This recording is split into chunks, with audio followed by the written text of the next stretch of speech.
Hello and good afternoon, everyone, and welcome to the Virtual College Exploration for all North and South Carolina students, sponsored by the Carolinas Association of Collegiate Registrars and Admissions Officers, CACRAO, and StriveScan. Just a couple quick things I want to go over before we get started. First off, how do you ask questions? There is a Q&A button on your screen, so feel free to type in questions at any point for our panelists. Your camera and microphone are off, so the presenters cannot see or hear you, but again, you can communicate with them via that Q&A button to ask any questions that you have. You can also sign up for more sessions at the CACRAO website, CACRAO.org, and there are more sessions happening this week and next, so please feel free to check that out. And this recording will also be available on that same website, again, CACRAO.org, if you have any friends who were not able to attend live today. And with that, I would like to go ahead and turn it over to our presenters. Great, thank you. I'm going to go ahead and start by sharing my screen and introduce myself. My name is Brad Kloa, and I'm the Senior Assistant Director of Admissions at the University of Colorado Boulder. I am actually based in Nashville, but I work with all students in the southeast of the U.S., as well as parts of Colorado and then Virginia, Maryland, DC, and Delaware. So a big area, but we do have quite a few students that join us every year from North and South Carolina. I'm also really excited that I am joined by one of our current students, Sarah. Sarah, if you'd like to introduce yourself. Thank you, Brad. Hi, everyone. I am Sarah. I'm a senior at CU, and I am from Boulder, Colorado, so pretty much been around there my entire life, and I am majoring in math with a minor in business. Excellent. Thank you, Sarah. So today we're going to go ahead and give you a brief overview of the university, many different aspects. And as we go through the presentation, we'll really be utilizing Sarah's experiences as a CU student to drive home many of the things and concepts that we're going to talk about, especially as you're searching for your next step after high school. There is that Q&A button. We'll probably start going to the questions after the presentation, just because we know that many questions often get answered throughout, but also know that if we don't have time to get to all of those questions, we'll make sure to follow up with some of those answers.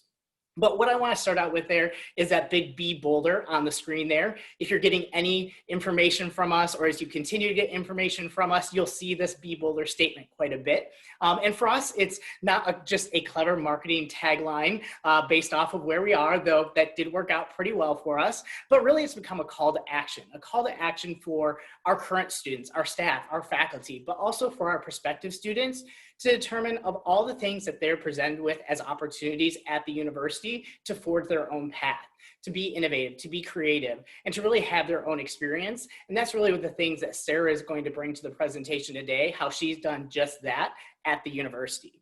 But to highlight a little bit about who we are, and just to give you a good perspective of who we are as a campus, this is what we wake up to every day on our campus. So certainly those mountain views never get old. We are a large institution. We're about 35,000 total students, about 29,000 of those are undergraduates. Of those students, about 42% of students come from outside of the state of Colorado. So you're not alone when you're coming to CU Boulder, and many students come to us from all over the country, all over the world, to take advantage of all the academic programs that we have to offer, as well as the things that they get to take advantage in the outdoor spaces and activities on campus. We are in the NCAA Division I athletics. We compete in the Pac-12 conference. And to give you an idea, again, of our size, everything that you see there with a red roof is our campus. And then surrounding would be the Boulder community, which Sarah is very familiar with growing up there and being a part of that. And you see some of the quick facts about who we are, and we're going to talk about that. As you talk about possibly finding your home away from home and choosing the university, a lot of different factors will come into play, and we're going to highlight some of that. But I'm going to ask Sarah to talk about why she chose to attend CU Boulder and what that process was like for her. Awesome. Coming from Boulder, Colorado, I refused to go to CU, and I told my parents that every day, that being 10 minutes away from it, I wasn't going to attend, and I needed to get out of state. So my mom told me to, all I needed to do was take a tour, and from there, I can make my own decision. So I took that tour, going into it really reluctantly, being like, oh, I've seen all this before, but actually I hadn't. It's a completely different view from an outsider to someone who's actually being and living on campus. there's so many things to do. It really drew to me the opportunities that there are in the community that there is on campus. Every time you're just walking by on a tour, you'll hear people say "Sco Buffs" or yell out of their residence halls, and just really encouraging everyone to just have that community at CU. In addition to that, I was drawn to how many options there were. Not a single student at CU is doing the same thing. There are so many minors, majors, certificates, anything you could possibly do, so that you're all doing something different and you're all doing your own path.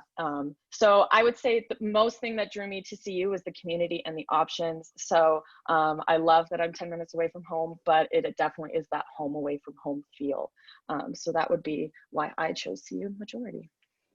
Great, thanks, Sarah. And that was a great segue into our academic program. So Sarah really talked and highlighted the flexibility of our curriculum, noting that no two students are probably doing that same thing. We have over 100 different majors at the university. Many students add additional minors, maybe additional majors as well, depending on what their path is. Some opportunities to have accelerated bachelor's and master's degree programs, as well as adding certificate programs too, in terms of adding that knowledge base when you're looking for that first job. And again, it's very customizable. So we want students to be innovative. We want them to be creative within their curriculum to determine their own path forward for what their career may look like, knowing very well that many students will probably be working in career fields that haven't been created yet. And students enter into and graduate from 7 different colleges, schools, and programs at the university. You do apply directly to the major that you're interested in. The top 3 are our largest at the university and our most popular. The College of Arts and Sciences is our largest college on campus. About 66% of students have a major within the College of Arts and Sciences. If you think natural sciences, social sciences, humanities, liberal arts, some of our fine arts programs. If you're a student who might be on a pre-med, pre-health, pre-law track, going to that professional program, most of our students have that undergraduate major within the College of Arts and Sciences, and then work with those pre-professional advisors to enter into and start to apply for those professional programs. We're most known for, likely, our engineering and our schools of business. Both are ranked top 20 in the US for public colleges. And our students get a lot of hands-on experiences drawing from the tech community as well as the business community that we have in the city of Boulder. We have a Google campus in Boulder. We're known as one of the #1 places in America for a startup, so a lot of entrepreneurial spirit. And while those 3 are really well highlighted at our university because they are larger, that's not to say anything about the 4 that are at the bottom of that screen. They're just smaller at our institution, but again, highlighting the hands-on experiences that students get right away inside the classroom and opportunities to explore and to also to find their best path. Now, Sarah, will you talk about how you chose your major and how that journey has been for you? Yeah, I mean, it changes all over the place. So definitely don't be concerned if you have no idea what you're doing or if you decided and you wanted to change, because that's what I did. I first came into CU as a chemistry major. After the first year, I realized it's kind of hard. I didn't really know what I wanted to do. So I went into my advisor, and we really went through every single major there was in the College of Arts and Sciences, because I didn't really want to switch schools, even though that was an option. So we went through every single major. He was like, yes or no on these. And after the end, we just looked at the list of yeses, and I took some intro classes, which was really nice that I had that ability, because it didn't put me behind in school. It still gave me credits towards all the other future classes that I want. But it also made me try out new things and see what I wanted to do. So with doing that, I realized I still wanted to do chemistry, which was kind of funny. And then I added math as another major on top of that. Realized that it was way too difficult, so I dropped chemistry, and now I am just a math major. But then I ended up adding a minor in business. So I was all over the place, but this was really easy to do, because all I had to do was just go talk to my advisor, and he or she just pretty much just set me along on the right path. So all I had to do was to add a minor, I had to just fill out a form, and they just sent that through. It's really easy. All I had to do was ask. And so after all those changes, I finally am happy with where I am. But yeah, it's a long process, but definitely easy to do. Great. Thanks, Sarah. And Sarah brings out another great point that you might change your mind, or even entering college, you might be undecided. So we do have a very specific program too that students can take advantage of at the institution. And that's our program in exploratory studies. So if you're that student who's sitting there and you're not quite sure what your major will be, or maybe you have a career in mind, but you're not sure how to get there, or you have a lot of different interests in a lot of different areas, this program in exploratory studies is not a program that you graduate from. It's meant to be academic coaching. So those coaches are going to have very intentional conversations with you, like the academic advisor did with Sarah, to find out where those interests are and help you to identify the skills that you have, the ideal career that might be there for you, what your strengths are, your weaknesses, and then help you to build schedules to explore the different options that may be suited to you, and ultimately to help you make that decision and how to complete an intra-university transfer into any of the 7 colleges, schools, and programs that we talked about before. Another thing about this program and the advising that happens there, students can certainly enter into this in their first year, but it's not exclusive to first year students as well. So if you're in your sophomore or junior year, and maybe you're in one of those other colleges, schools, or programs, but you decide maybe this wasn't the right fit for me, and I just need a little bit of help to find out where I might land, you can still talk to those advisors that will advise our program exploratory studies students to help you find that best path. So they certainly offer that opportunity to even the current students who are in other areas. Now, a lot of your experience at the university will also happen outside of the classroom. And so taking advantage of all those opportunities is what that student experience and going away to college is often about. So one of the first things that you'll experience on campus as you're building that community is living on campus. All first year students are required to live on campus, and about 65% of our students living on campus choose to live in an interest-based community, whether that be our residential academic programs or our living and learning communities. Sarah, I'm going to throw it over to you again because I know that you lived in one of our residential academic programs as in your first year. So will you tell us about that experience? Yeah, very quickly, I'm just going to overview. A residential academic program is where you would you're going to take classes within your residence hall, and a living learning community is where you don't have classes, but you're living with a lot of people who have the same dislikes and likes as you. So we have an active living learning community where they assign trips, not assign trips, but give you options to go on trips around the community with other people who like to be active with you. But I was not in a living learning community. I was in a RAP program, which I absolutely loved. I had 1 class a semester in the residence hall. So my professors have office hours in my residence hall as well.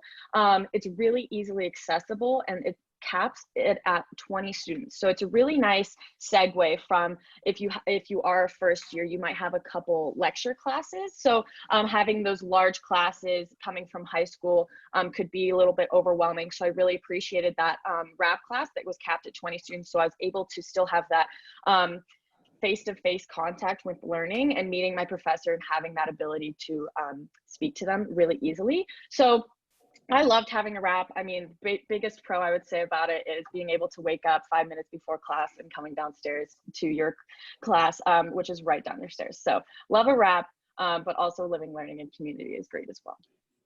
Excellent. Thanks, Sarah. And I will add that I think one of the big draws for students to those interest-based communities is there's a little bit of an anxiety that comes with moving away from home, moving into a campus where you might not know as many people. It's different from where you grew up. And to create those friendships, to create those relationships right away is really important.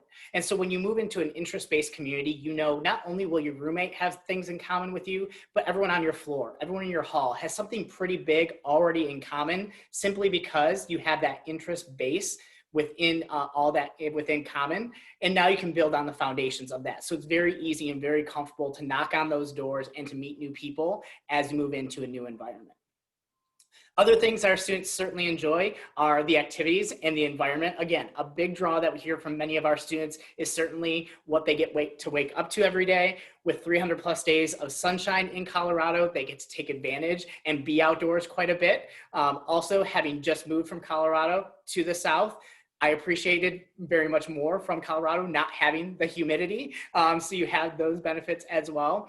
But there's a lot of different things that students get to take advantage of, whether that's the activities on the screen, clubs and organizations with over 500 clubs and organizations, going to football games, those types of things. But certainly I'm not the expert on all the things that you can take advantage of a student and what that student life is. That's Sarah, and that's why I have her here. So Sarah, can you talk about a day in the life and the things that you enjoy most about everything that is offered in terms of student life on campus?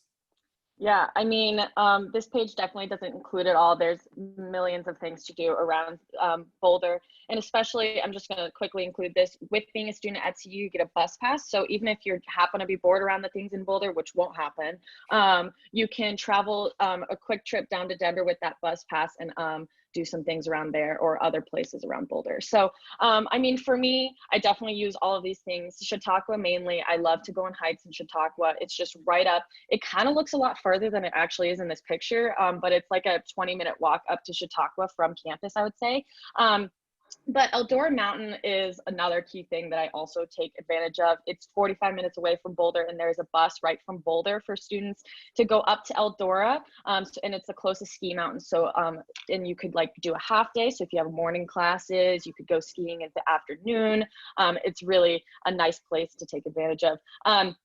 But the one thing that I love that's on here, that's not on here, is Pearl Street. I love to spend a lot of my time on Pearl Street with my friends, and it's about a few blocks away off this screen, and it's an outdoor walking mall. It's a little more upscale, but it's just really beautiful, has a lot of restaurants, shops, and I love to spend my time there.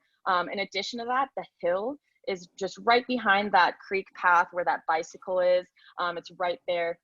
It's called the University Hill, and this is where a lot of students hang out as well. There's just a bunch of good restaurants and shops over there as well. And so I spend my time probably in those two areas the most, because I'm studying right now. If I can find an outdoor place to study, I take advantage of those. But I'm never bored with everything around CU because there's too many things to do. So, and that's not a bad thing. And Sarah talked about that bus pass, and again, very important, especially for students that are coming from out of state, to know that that bus pass will take you all around the city of Boulder, down to Denver, which is about a 40-minute bus ride. I lived in downtown Denver, and even as a staff member, I would take the bus back and forth to campus, extremely convenient, and also shuttles that go back and forth to the airport. So you're getting back and forth to campus there as well. And then in Denver, you also have access to the rails and bus system. So great opportunities to not only get involved in the Boulder community, but Denver as well. And then especially during ski season, Sarah mentioned the buses that go up to Eldora, but there's regular bus trips to some of the other ski resorts. And also you can get down to, again, Denver and take some of the trains that go out to like Steamboat, Winter Park, all those different areas if those are things that interest you. Some of the other things that our students get involved in, certainly if the world opens back up, many students are interested in study abroad. We have over 400 different programs in 65 different countries. That could be your, within your major, possibly your minor, general education. It could take that traditional sense of a semester abroad your junior year, or even in some programs as early as your first year, and maybe a week-long faculty-led program. Highlighting also that we are a Tier 1 research institution. We're one of 63 colleges and universities in America that's recognized and with the Association of American Universities, which recognizes us for the amount of research, and our undergraduates get to take advantage of that. And it's not just the sciences, it's in all areas of our academic disciplines, communication, business, engineering, all of those opportunities, and our specific undergraduate research opportunities program that helps connect students there. We also take very much advantage of the Boulder community, which I talked about before, being one of the #1 places in America for a startup. Lots of resources on our campus to help students develop ideas that they may have, to bring those businesses to campus to assist as well. And even our new venture competition, where students with those new ideas can present them, and the top prize is $100,000 to go towards that startup. So talking about the application process, taking advantage of all those things that we've highlighted here, as well as many of the others that we haven't had the opportunity to do so. Know that we are on the Common Application. So when you apply, you'll apply through the Common App. These are all the required materials to apply. What I want to highlight from this list, because you'll be presented with this when you apply through Common App as well as on our website, but I want to highlight being test optional. So if you're graduating in 2021, which I'm sure many of you are, and applying for fall of 2021, we are test optional. And we're being very assertive within our application review process to make certain that if a student doesn't provide a test score, it won't hinder them in the application process. So a test score that you may submit can only help you in the application process. Kind of our theme and an easy way to remember is when in doubt, apply without. Again, it won't hurt you in that application process. And in terms of our automatic consideration scholarships that we award directly from the common application from our office, we are eliminating the consideration of and use of test scores in the merit-based awards for those automatic considerations. So again, it won't hinder you in that process to not have a test score. Deadlines, very important here to know as you think about applying. We have two different deadlines: early action and regular decision. November 15th is our early action date, January 15th being regular decision. Both are non-binding, so if you're admitted in either round, you're not committed to us until you decide to attend. The biggest difference is when you hear back. So if you qualify for early action, that means that we received all of your required materials by November 15th. You're going to hear back from us on or before February 1st. If you missed that deadline, and so now you're going to be considered regular decision, meaning all of your required materials were received by January 15th, you'll hear back on or before April 1st. Certainly encourage all students to shoot for that November 15th date, because that's a much longer time to make your decision as you think about that May 1 confirmation deadline. Typically, our housing application will also open up in February, so we want to give students the greatest opportunity. Some other things important to know as you're considering the college process: cost. This is the estimated cost of attendance for an out-of-state student attending CU Boulder, considering tuition fees, room, board, books, and supplies for a year. Obviously, college is not just 1 year though, it's 4 years. So we're really proud to have our CU Boulder tuition guarantee. So when you enter as a first-year student, your tuition fees will not increase over your 4 years. Really important as you're considering that budget, thinking about comparing costs, to know that when you enter, your tuition and fees won't increase while you're at the university. Some other important dates as you consider paying for those costs as well, knowing that just tomorrow, the FAFSA will open, that free application for federal student aid. So if you're seeking any of that need-based aid, filling that out. Again, most of the institutions that you're going to be applying to will utilize that. November 1st is when our CU Boulder scholarship application opens. Now, I talked a little bit earlier about some automatic consideration scholarships. Those automatic awards, nothing else that you have to do to be considered except apply to the university. The CU Boulder scholarship application, you have to do something extra. So this will appear on your application status page if you've applied and when we hit November 1st. And this, once you fill out this application, it will compare you against up to 600 other scholarships at the university and determine your eligibility.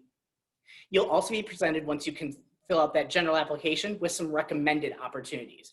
Typically, those recommended opportunities will require you to submit some additional information, maybe some LARS recommendation or essays or whatever that specific scholarship might need to be evaluated.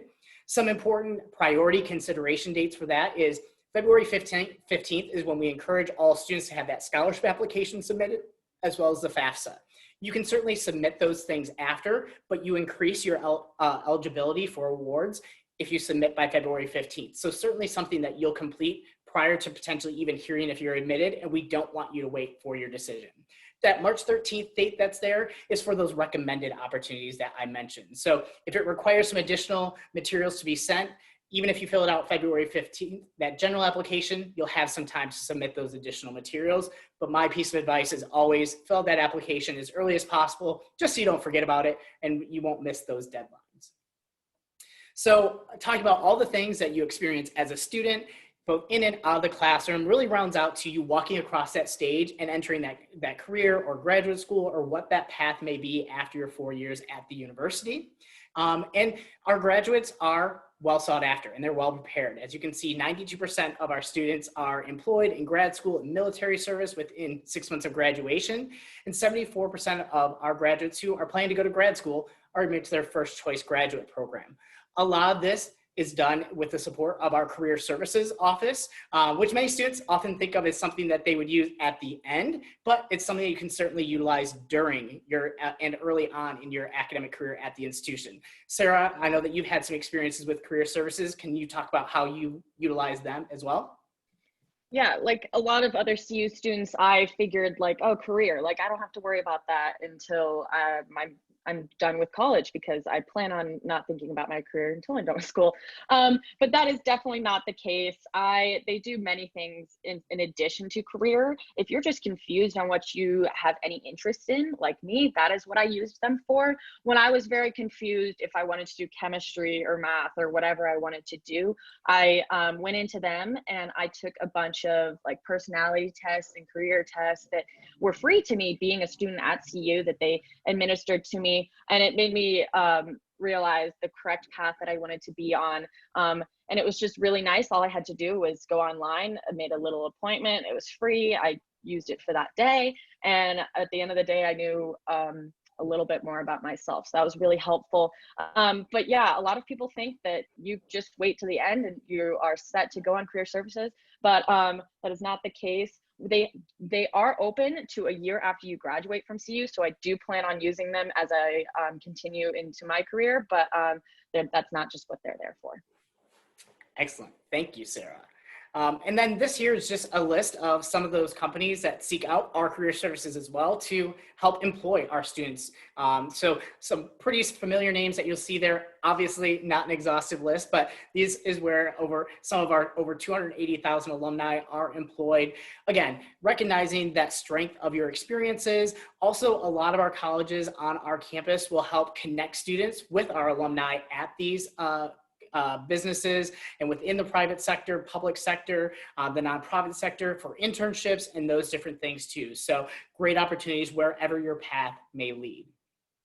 Last thing I want to highlight here, because I know we don't get a lot of time here, and while I'm trying to engage with campus and learn more about it is really important in the search process. Unfortunately, right now we're not open up to visitors, but we're trying to produce as much virtual content as possible to recreate those experiences. So I encourage you to visit colorado.edu/visit to seek out some of those other virtual opportunities, some longer information sessions, some more specific sessions about our colleges, schools, and programs, opportunities to hear from more of our students like Sarah about what their experiences are like as well. Videos, virtual tour. Pretty soon we're going to launch some live virtual tours as well, where some of our student ambassadors like Sarah will actually be at the different places that we would be at during a tour and doing live interactive tours in that fashion as well. So certainly encourage you. Every Monday we update those opportunities. So continue to go back and register for as many of those experiences as you'd like. And there is my contact information too. Like I said, I work with all the students in North Carolina and South Carolina as they search out CU Boulder, have those questions, feel free to email me. I'm happy to answer those. And I know that we have some questions that have come in, so we will go ahead and enter those. All right. I love this question. So Sarah, you can probably help answer this one too. We're big on barbecue here in North Carolina. What should I eat during a visit to CU? I have never been a big fan of barbecue. I know that's probably not a great thing to say. So I personally don't know an exact place to eat good barbecue here in Boulder, but I know so many students are also in that position, and there is a spot. I personally don't know that, but there are a bunch of spots to eat and for barbecue all around Boulder. So. Yeah, and Boulder has actually been recognized as a foodie city. So there are all different types of food that you get to try, whatever it may be. If you're visiting CU, one of the places that I always direct folks to is the Sink, which is on the University Hill that Sarah talked about before. It's a typical burger joint that you might think, but it's appeared on diners, drive-ins, and dives. President Obama ate there during one of his campaign stops. Robert Redford, if you're familiar with him as an actor, he actually worked there when he was a student at CU Boulder. There's murals that are pretty cool throughout the restaurant. And then also on the ceiling, one of the traditions for students is to sign the ceiling at the Sink when they graduate. So just kind of a cool little spot with a lot of different history and a lot of student engagement. So that's always a place that I direct students to, not necessarily for the food, burgers are great, but for the experience for sure. All right, got another question here, not surprising. What is the weather like, especially snow? Since they don't get that much there in North Carolina, what do most students do when not studying around the Boulder area? And do I need to get a vehicle around? So let's start with that question about what the weather is like. So Sarah, if you want to take that over. Yeah, I know. So the snow is a lot of prospective students' concern coming into Colorado because they think that it snows here constantly, but actually on days that it snows, it might be 70 and sunny at the end of the day. So it really, it changes all the time. It could be snowing one day and it could be really 90 and sunny the next day. That actually happened like 2 weeks ago. We had a day where it was like 90 degrees and the next day it was a high of like 41. So it dropped 50 degrees in less than 24 hours. So just highlighting that Colorado changes constantly. The weather is very unpredictable, but it snows sometimes, but it'll be sunny the next day. So don't be concerned about the snow. It will snow, but it's mostly sunny. I mean, I think the saying is like 300 days of sunshine for Colorado. So it's mostly sunny and it'll melt that snow pretty quickly for you. And one of the big differences that you might experience too is that typically snow will not close down Boulder. It will not close down the campus at all unless we get a lot more snow.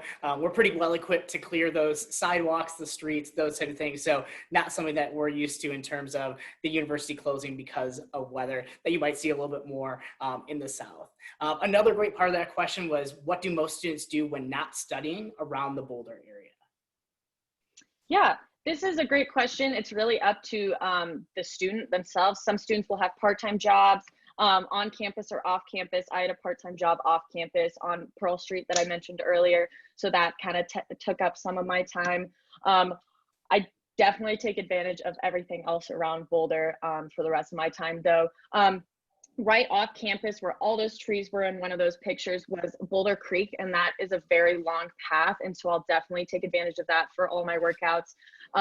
So I do that, Pearl Street, anything you want to do, but I like to try to stay the most active with all my friends. But there's so many options, you won't be bored.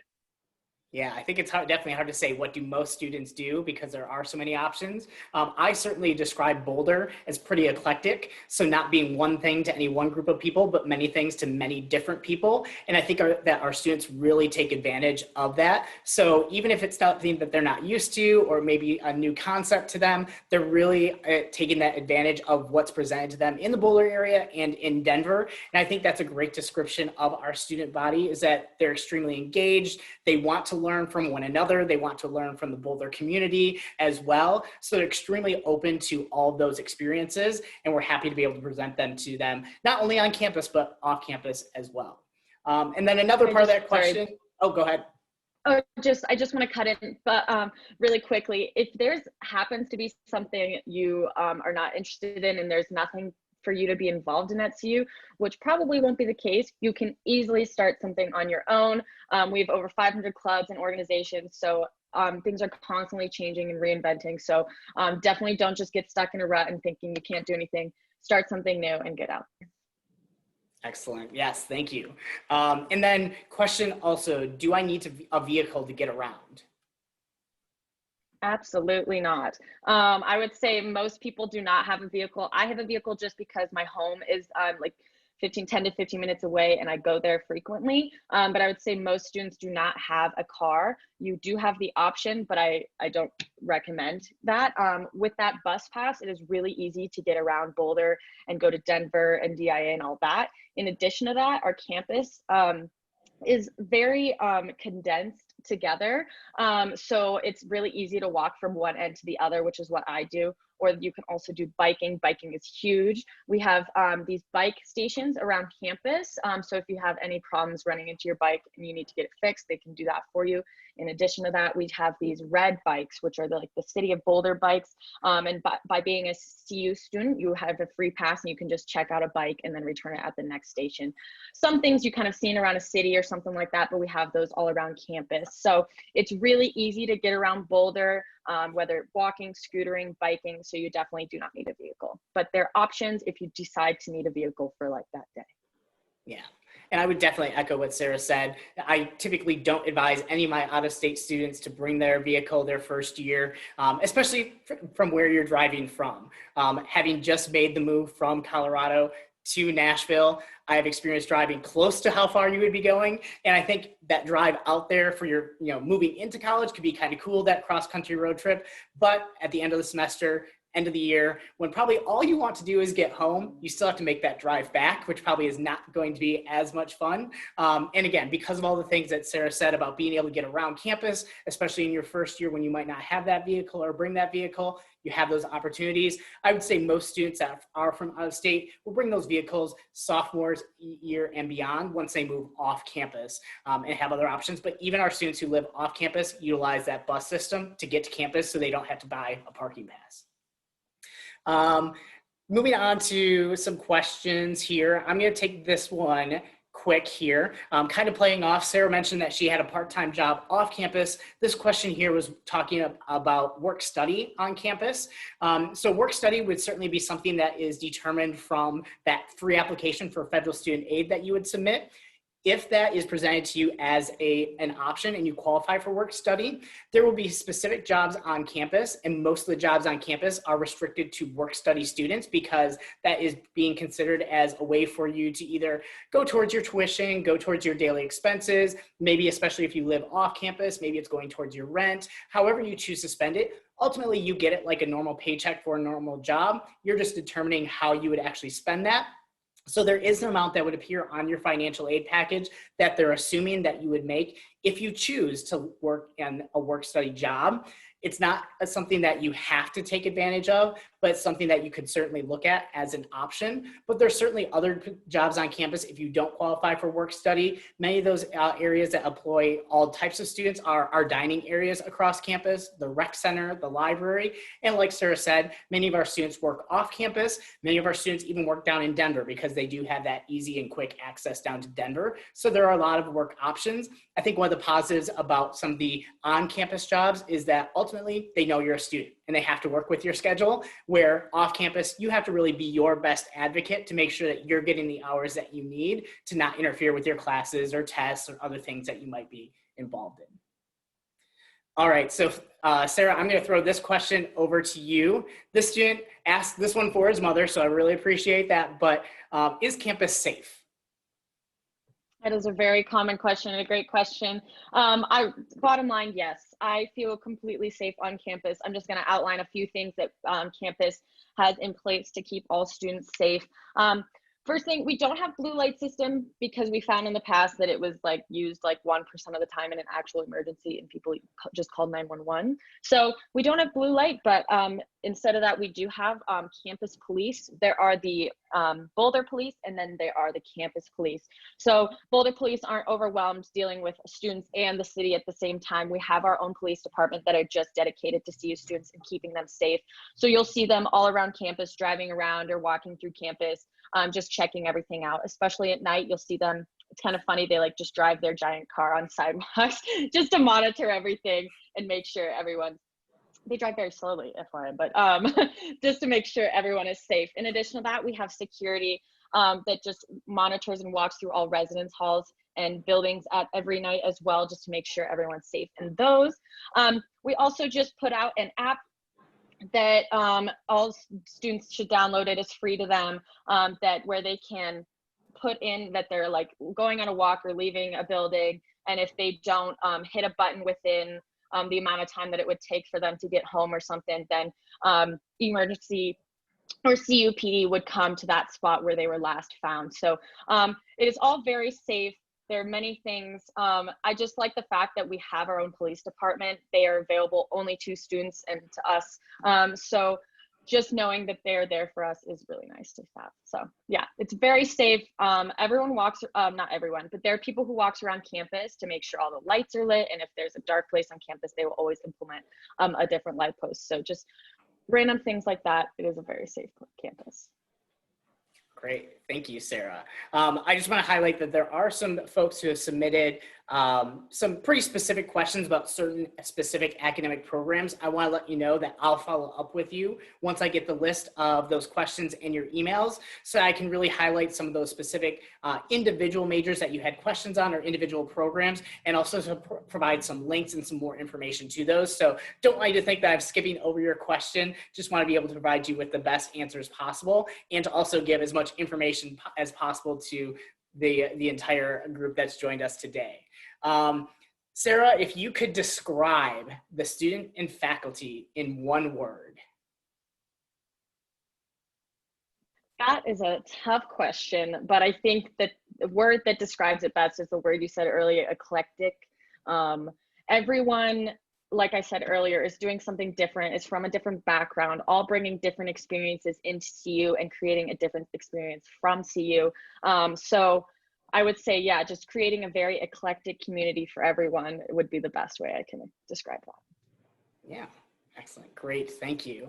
There was a question here a little bit more about merit scholarships. So I'll take that one. And how often are these scholarships given out? So again, kind of two different areas there. Our automatic consideration scholarships that we're considering from your Common App are only given out to students applying for their first year at the institution. And there's two main awards for our out-of-state students. That's our Presidential and our Chancellor's Achievement Scholarship. Those are two awards that are awarded automatically from our office and from your Common application.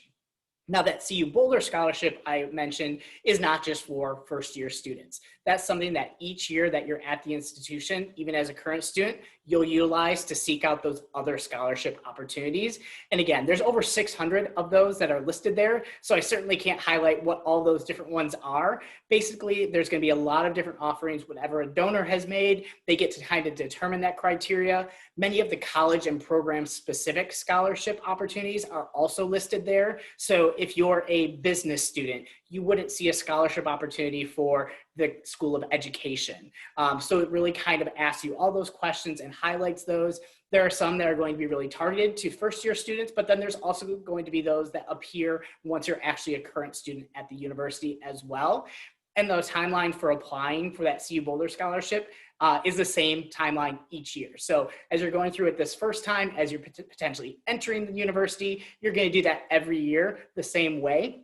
It will just appear in a different spot when you're applying for it for this first time. It's through your application status page that comes from us that gives you the documentation of all the things that we have received from you. And then when you are a current student, it moves over to your Buff portal, and that's where you find that link for that scholarship opportunity.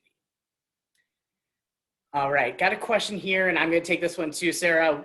Where can I go to see if my college credits will transfer to CU? That the student goes to an early college. Great question. Whether you go to an early college or maybe you just took one or two dual enrollment courses while in high school, we have something called Transferology. And so if you go to our website and you just search that Transferology, you're going to see some documentation about utilizing that Transferology resource to find out how your college credits will transfer to CU.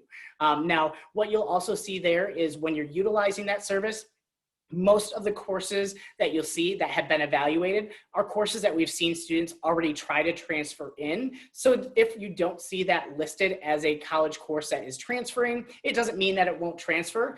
There will be an email option to email our transfer credit evaluators to see if you will have the opportunity to have that transfer in, and they'll go through that as well. So that would be the main part. And then once you're a student, your academic advisor will talk about the applicability of the courses that have transferred to the university. Same for any of you that might take AP tests or IB courses, all that credit. You can go to our website, search AP or IB, see what those scores are necessary to earn credit at the university. And again, your academic advisors then, once you're a student, will go through how that applies to your actual program. Got a question here about visiting campus too. Since someone was late, just to reiterate, we are not currently offering formal visit opportunities. We have something going on our campus called the Protect the Herd campaign. So we're really focusing on trying to protect our current student, staff, and faculty. And one of those efforts is by reducing the amount of visitors to campus. So we don't have formal visit opportunities at this time. We're hoping that in the future we'll be able to, but certainly going to that colorado.edu/visit will give you the opportunity to look at all those virtual opportunities that we're offering, and those will continue to update each Monday. And we're continuing to brainstorm to see how we can best recreate the campus visit experience in a virtual scenario, even though we know we can never completely replicate it, especially seeing the beautiful Flatirons in person. I think we only just have a couple more minutes if anybody wanted to sneak a last question in there. I think the only thing is that maybe I'll shoot one to Sarah, just maybe what is your biggest piece of advice for these students right now as they're thinking about attending CU Boulder? My biggest piece of advice to those looking to attend CU Boulder is just, I guess, overall college, just be open.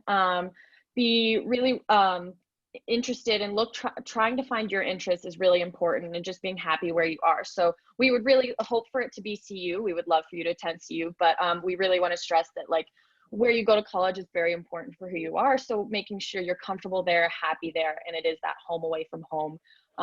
So hoping that is CU, but hopefully you'll find somewhere else. Great. Thank you, Sarah. And thank you all to joining us. And I think I will kick that back over to Susie, our awesome facilitator, to close it all out.